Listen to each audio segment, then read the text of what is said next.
Ouh! Hey! Les gars, y a quelqu'un? Oh! Salut soldat, qu'est-ce que tu fais là? Tu t'es égaré? Où est ta section, ton groupe? Bon écoute, c'est pas grave, c'est ton jour de chance. Je me présente, je suis l'adjudant-chef Gatien. Je suis instructeur de survie et je suis fan de tout ce qui est vie dans la nature. Donc je vais pouvoir te donner quelques clés pour surmonter cette situation de survie. En tout premier lieu, je voudrais savoir, tu t'es perdu dans ce secteur? Ok, donc on va rester par là, parce que les secours vont concentrer leurs recherches sur l'endroit où on t'a vu la dernière fois. Ensuite, je voudrais évoquer avec toi un truc super important qui va te permettre de structurer l'ensemble des actions à mener sur le terrain, c'est la règle des 3. 3 secondes d'inattention, ça suffit pour te mettre dans la panade. 3 minutes sans respirer, c'est pareil, c'est pas bon. 3 heures sans régulation thermique, donc il va falloir t'abriter des intempéries et t'isoler du sol. 3 jours sans boire, donc ça sera aussi une priorité de survie d'aller récupérer de l'eau, on trouvera un point d'eau. Et 3 semaines sans nourriture. À partir du moment où tu as compris ça, on va pouvoir commencer à envisager les actions à mener. Ça te va ?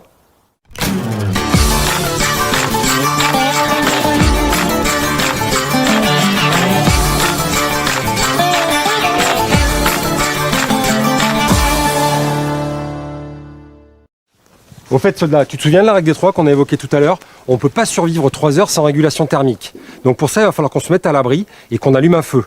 Qu'est-ce que tu as dans les poches? Très bien, bon, un téléphone, il n'y a pas de réseau, ça ne nous sert à rien. Par contre, avec ton couteau, je te garantis qu'on peut allumer un feu. Mais pour ça, il faut aller chercher du bois. Allez, on s'y colle, viens.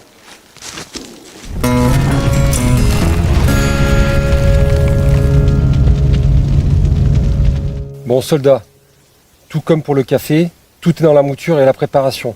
Avant toute chose, le bois sec se ramasse sur pied, donc sur les arbres, et non au sol. Ensuite, tu devras construire une plateforme pour isoler ton feu du sol. La préparation. Un bon amadou, bien sec. Ensuite, ton allume-feu. Des petites sections, taille mine de crayon. Ensuite, section intermédiaire, grosse comme le crayon. Ensuite, grosse comme le pouce, et ainsi de suite, jusqu'à ce que tu aies un bon foyer. Donc je t'ai dit qu'avec ton couteau, on allait pouvoir allumer un feu. Donc, on a récupéré du lierre pour faire une planchette, de quoi faire un arc, un foret et une pommelle. Pourquoi? Pour allumer du feu par friction. Donc c'est pas gagné, c'est un bon challenge, mais on n'a pas d'autre choix puisqu'on dispose de rien d'autre. Donc là, on va commencer par fabriquer la planchette dans la pièce de lierre qu'on a choisie. Donc on va utiliser ton couteau. Pas forcément optimal pour le travail de bâtonnage, mais il va faire le job. Donc je positionne mon couteau sur la pièce de bois, et ensuite avec une pièce plus gaillarde, je vais venir bâtonner.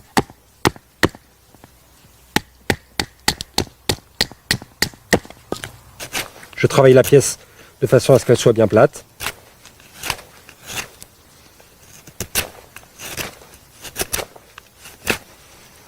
Je vais procéder à une petite fente. Je vais mettre en place une petite fente de façon à pouvoir accueillir les tisons.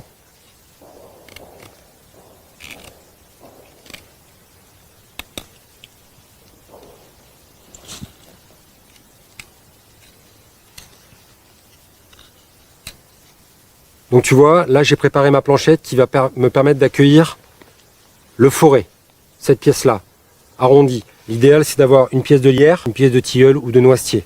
2 essences différentes. J'ai préparé une pommelle qui va me permettre d'accueillir le foret et de faire le drill sans brûler la main.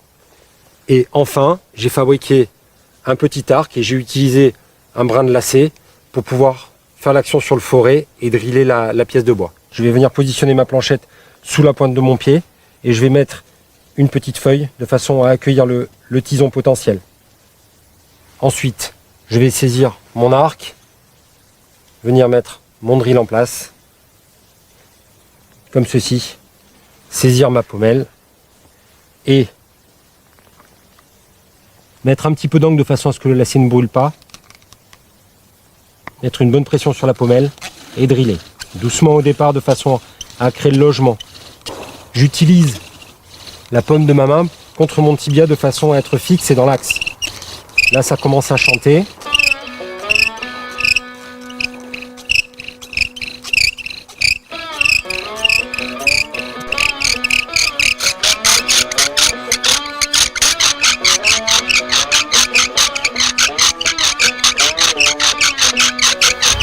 Le point clé est de bien récupérer ce tison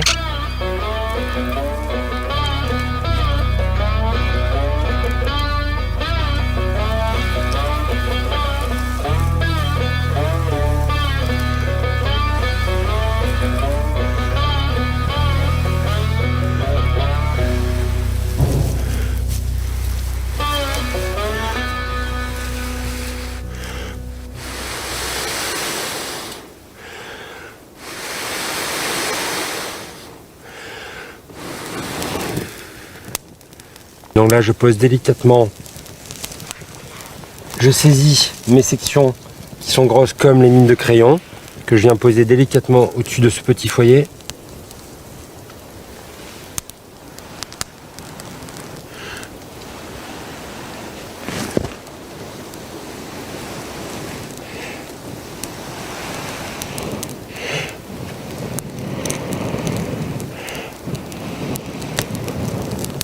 Faut se bagarrer, hein.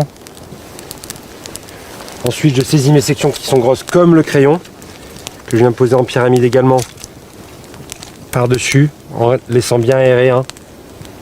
Il faut que ce soit oxygéné. Je saisis les sections grosses comme le pouce et je vais pouvoir commencer à les positionner autour délicatement.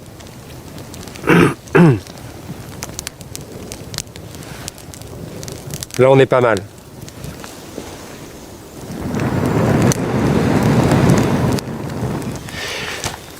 Là, on peut considérer que le feu est parti. On va pouvoir se réchauffer. Tu vois, soldat, comme promis, on a allumé du feu avec ce couteau. Il aura fallu pour cela construire une planchette dans une section de lierre avec une encoche et une petite dépression pour accueillir le foret, une pommelle pour maintenir le foret sur la planchette et ici l'arc de façon à mettre en place le drill. Comme tu as pu le voir, ça a demandé pas mal de dépenses d'énergie, de temps et c'était pas gagné. Maintenant, moi, ce que je t'encourage à faire, c'est disposer d'un kit de survie, ici un tube étanche, dans lequel tu auras systématiquement 1 à 2 moyens d'allumage. Le plus facile, c'est quand même d'avoir un briquet, de l'allume-feu, et tu gagneras en temps, en efficacité et en dépenses d'énergie. Voilà.